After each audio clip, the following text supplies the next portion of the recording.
Welcome, everyone, to episode 3 of Darcel Disappoints, a collection of conversations with me, your host, Benjamin White, and Craig Redman, creator of Darcel. Episodes 1 and 2 are now available to listen to on Spotify, Apple Podcasts, and YouTube, and a whole host of other platforms. In episode 2, we travel to Craig's beloved New York, home to Darcel. The city is a prominent character in the Darcel Disappoints blog and narrative. And today, we're covering the many and varied collaborations that have propelled Darcel from an illustrative character to a brand icon. Hey, Craig. Ben, how are you? I am very well, thank you. How are you? I'm good. I've got my coffee this morning. I've done many blog posts about me having to line up for coffee in the morning. It's so silly, but I didn't have to today, so I was feeling good. Before we get into your collaborations specifically, it'd be great to talk a little bit more about what kind of working collaboratively means to you as an artist and individual. I think that collaborating has always been part of my DNA in some way. It probably started back in college. I, aside from Darcel, also am half of a design duo called Craig and Carl. And Carl, the other half of that, I was introduced to him in the very first semester of my first year of college. A professor teamed us up for a project. And Carl and I have pretty much been working together, collaborating together ever since then. So decades now. So all through college, Carl and I collaborated on pretty much every project together. We also interned at the same place after college together. We formed a collective called Rinzen straight after college with 3 other people. So there were 5 of us all together. And the basis of Rinzen was collaboration was our thing. So whether it was commercial work or self-initiated stuff, one of us would create the artwork, the illustration, and then we would pass it on to the next member of Rinzen to kind of remix and collaborate. So I feel like this, collaboration has been part of the way I work for so long. I'm just so accustomed to it now. And what exactly do you enjoy about collaborating? I think probably the best part of collaborating is that you get to see other people's perspective on your ideas. So if you start an idea, a piece of artwork, for an example, and then you pass it on to someone else, they're going to have a totally different take on it. And seeing that perspective, I think, is super important. Actually, as part of Rinzen, we published a book called RMX. And it was literally following that kind of train of thought, kind of like the surrealists used to do this game called Exquisite Corpse, where one of them would create a piece of artwork, and then you would pass that artwork on to the next person, and they would kind of remix it in their own way, and you wouldn't see it again until you get to the end, right? Say it's passed through 10 different people's hands. So we kind of did a book based on that. But yeah, seeing your own idea and your own artwork remixed and collaborated on by someone else, that kind of like mental shift, that letting go, I think is super important. Has definitely influenced my work like right up until now. That's really interesting because obviously there are lots of different schools of thought, and some people would be like, a horse designed by committee ended up being a camel. And so, these, do you not ever get like really, really precious about something that you've created and not necessarily want somebody to like remix it, as you say? I don't, only because it's been ingrained in me for so long. I mean, obviously you balance it out by doing your own work, but also to me, the most important thing is to not be precious about your work. I mean, you want to be able to relax and let go a little bit. And that's kind of, I mean, we're jumping around a little bit, but like, that's kind of what made me move into Darcel eventually as well. Like trying to just simplify things and just let go a little bit instead of being like super precious about what I do. But I definitely think remixing, collaborating is what led me to that path, to be a little bit more self-aware of my work and like, let it go a little bit. I think it's incredibly brave, but I guess it's also what has driven the success of Darcel in the longer term.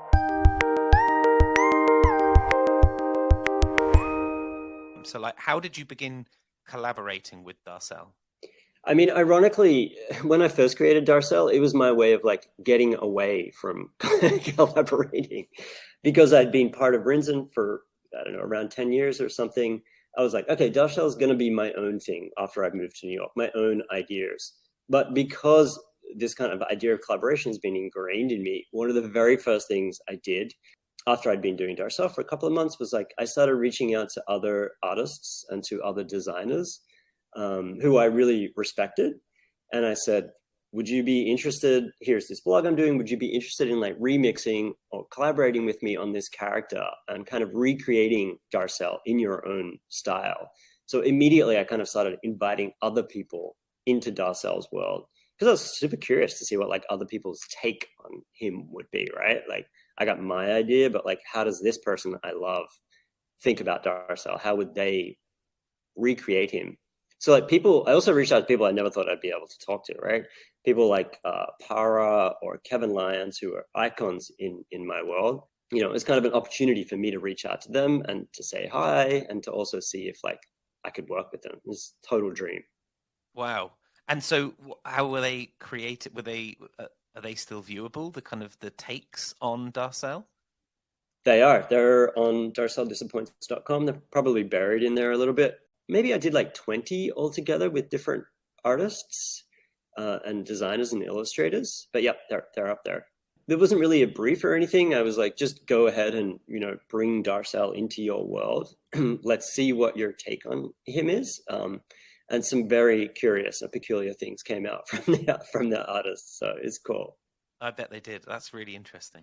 What brands then have you collaborated with to date? And how have those collaborations gone?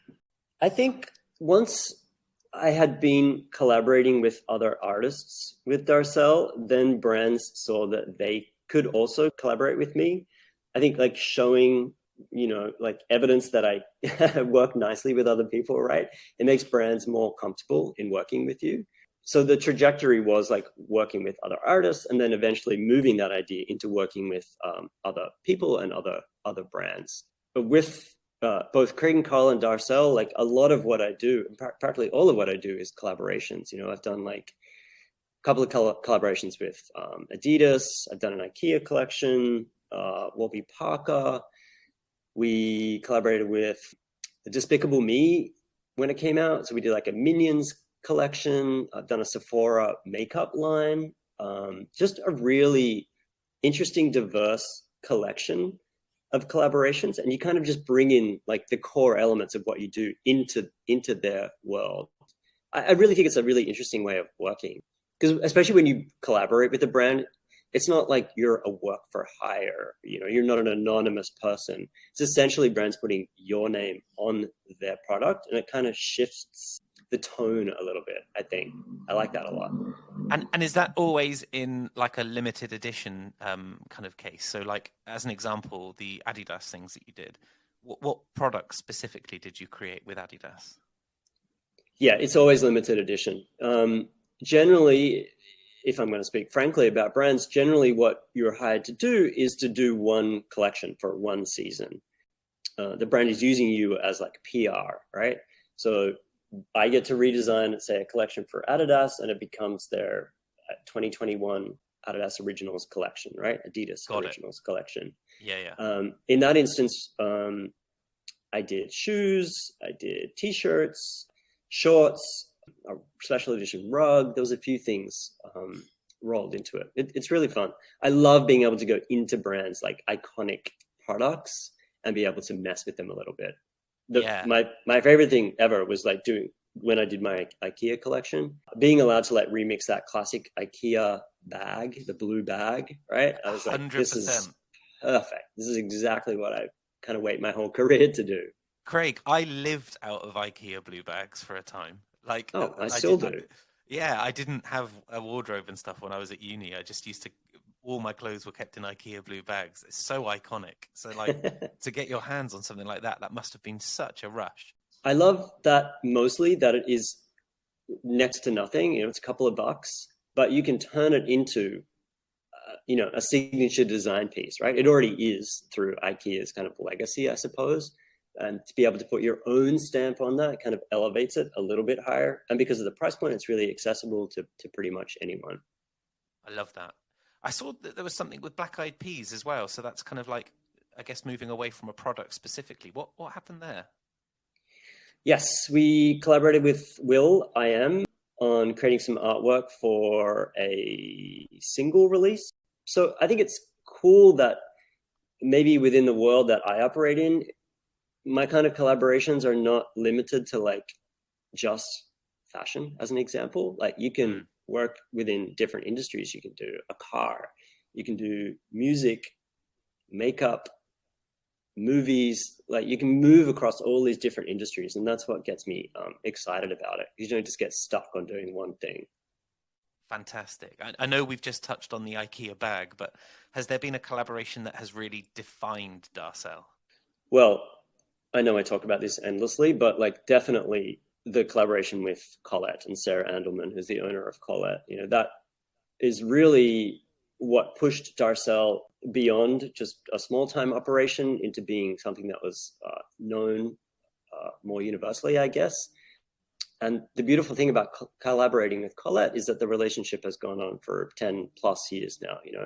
We've collaborated on everything from skateboards to in-store signage to Colette bags, websites. We did a little Chanel pop-up collaboration, IKEA. Like it's really interesting.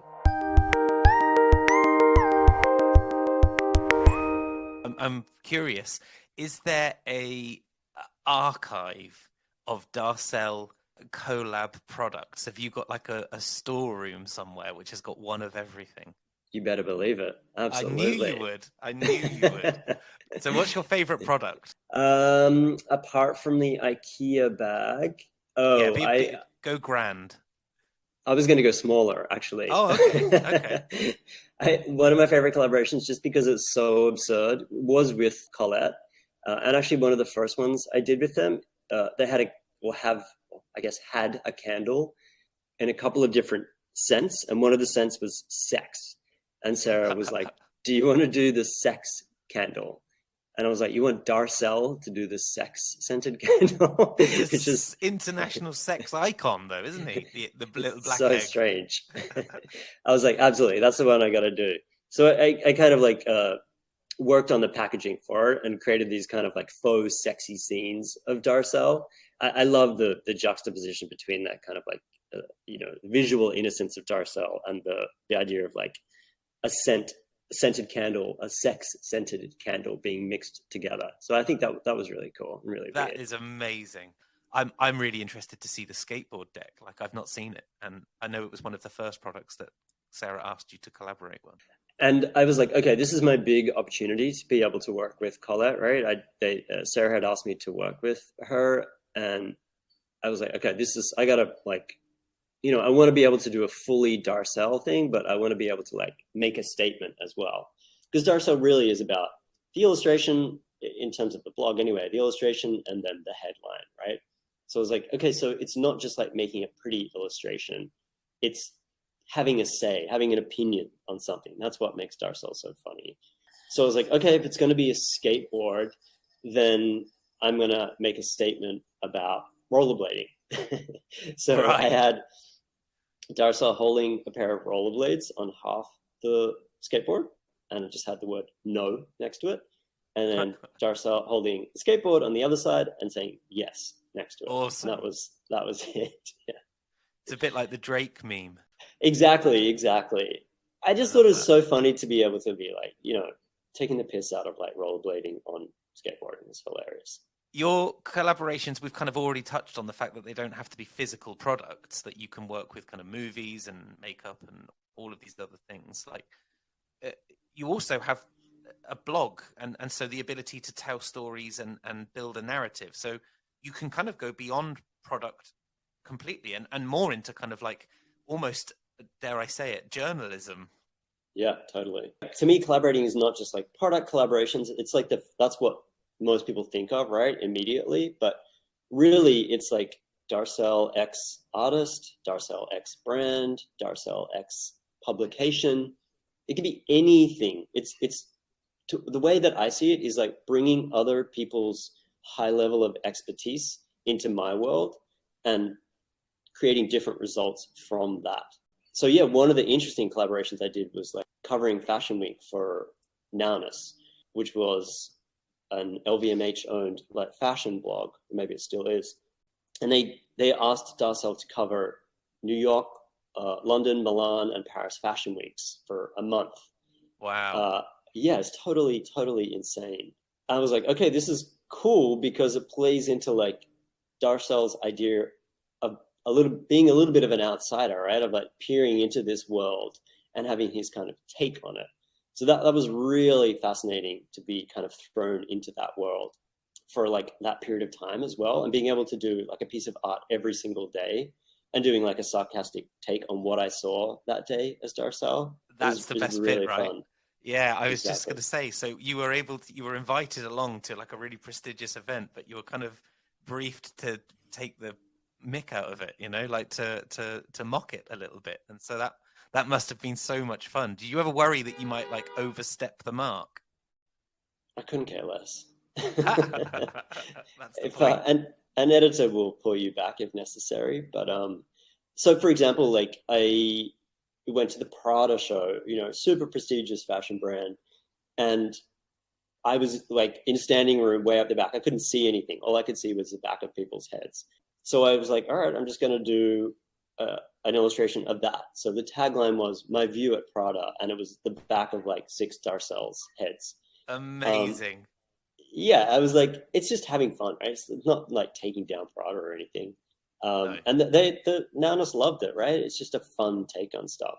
I think I went to a Burberry show, and the illustration was denied entry at Burberry. I can't figure out why, and it was an illustration of Darcel in a full Burberry check look, looking ridiculous. Yes. Um, so it was really like those less like admiration of the shows itself and more like the moments that happen around shows. That's incredible. And you obviously, that really broadened your network, I assume, as well, of different designers and brands, magazines, people that you get the opportunity to work with. Yeah, it definitely opened up some additional opportunities as well. I guess I'm thinking of like the collaborations I did with Interview magazine as well. Again, it was a fashion week kind of coverage, but this time I was covering looks on the runway, which was fun and great. But most importantly, I just wanted to be able to do stuff with Interview magazine because it was started by Andy Warhol, right? Back in I don't know when it was started actually, let's say 70s. Yeah. And Warhol's like my hero. So, Oh, that cool. kind of Really? like, oh yeah, he's the god in my world. So that kind of like minor level of affiliation made me very, very happy for sure.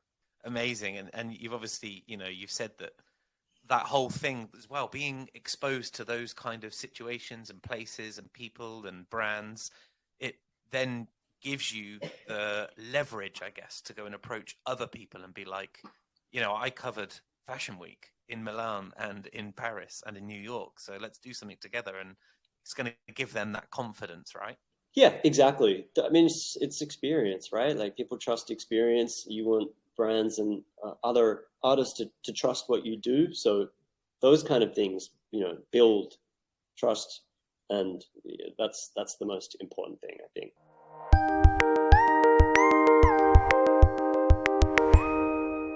How about outside of Darcel Disappoints and like other favorite collaborations that you've seen or brands that inspire you that collaborate really, really well? Thinking of ones like probably, you know what, Colette and Sarah, she really essentially created the whole collaboration trend way back in the noughties.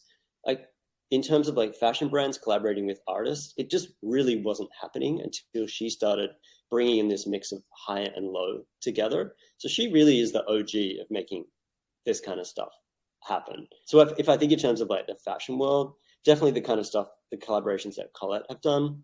And thinking also of like the kind of early collaborations that Marc Jacobs did when he was at Louis Vuitton. Those ones were really iconic within the world of collaborating in fashion. The ones he did with Takashi Murakami, Steven Sprouse, another fashion designer and artist that I love. Even there's a current collection, I don't know if you've seen it, that Louis Vuitton is doing at the moment with Yayoi Kusama. It's such a simple way of collaborating together. It's essentially just her dots over the LV monogram. I have seen it. Yeah, it's magical. So simple and so masterfully done.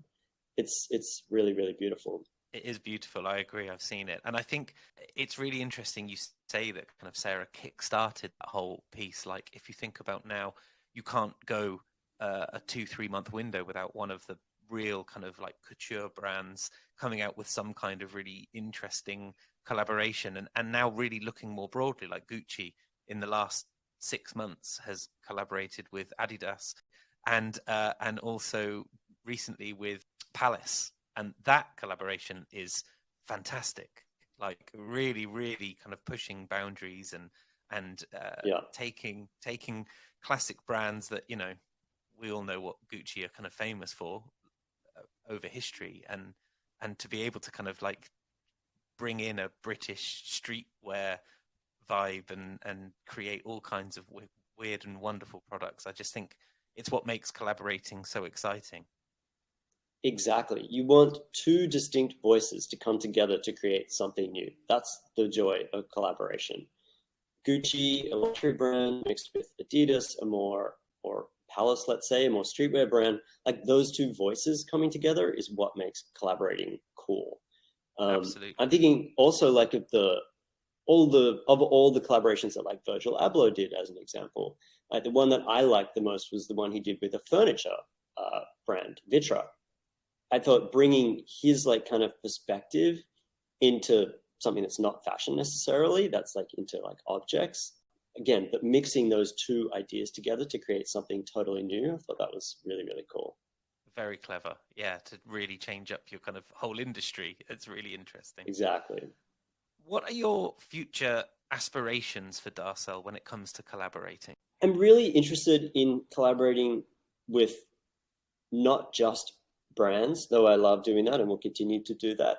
Like I mentioned earlier, collaborating for me is all about different voices coming together. So I'm really interested in collaborating with other artists. You can collaborate with a space, right, to create like an environment. Yes, you can collaborate with brands. It doesn't have to be product. There are other ways to be able to collaborate with them too. So I just like the idea of like mixing all these different ideas together and being able to develop new ways to collaborate with people that aren't like relying on old tropes. You know, this is 2023 almost. We have the world at our fingertips and so many different types of technologies available to us. Where collaboration takes us into the future, that is what I'm most interested in. Craig, before we finish, I just wondered if there were any final thoughts you wanted to cover? Yes. Happy holidays, everyone. I'm really excited about holidays this year. That concludes episode 3 of Darcel Disappoints. It's been fantastic learning more about how you approach collaborations and how creative working with other brands allows you to be. Thanks ever so much, Craig. Thanks, Ben.